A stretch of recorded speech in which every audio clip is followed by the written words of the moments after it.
Micro finance ಹಾವಳಿ ನಿಯಂತ್ರಣಕ್ಕೆ ಹೊಸ ಕಾನೂನು. ಇದೇ 30ರಂದು ಸಚಿವ ಸಂಪುಟಕ್ಕೆ ಕರಡು ಪ್ರತಿ. ಗದಗದಲ್ಲಿ ಕಾನೂನು ಸಚಿವ ಎಚ್.ಕೆ. ಪಾಟೀಲ್ ಮಾಹಿತಿ.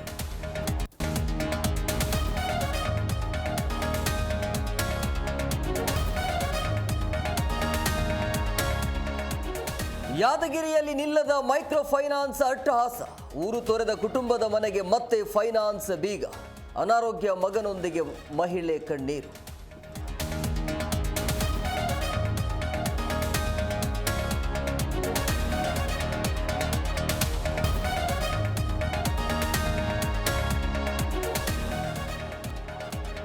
ಜಾರಕಿಹೊಳಿ ಮಣಿಸಲು ರಾಮುಲು ಬಳಕೆ ವಿಚಾರ.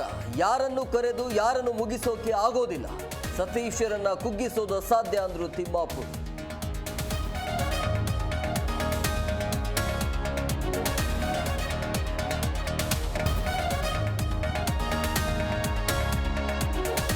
ಭಾರತೀಯ ವಾಯುಸೇನೆಯಿಂದ ಸಾಹಸ ಪ್ರದರ್ಶನ. ಆಗಸದಲ್ಲಿ ಚಿತ್ತಾರ ಮೂಡಿಸಿದ ಯುದ್ಧ ವಿಮಾನಗಳು. 22 ಯುದ್ಧ ವಿಮಾನ, 11 ಸಾರಿಗೆ, 7 ಹೆಲಿಕಾಪ್ಟರ್ ಚಿತ್ತಾರ.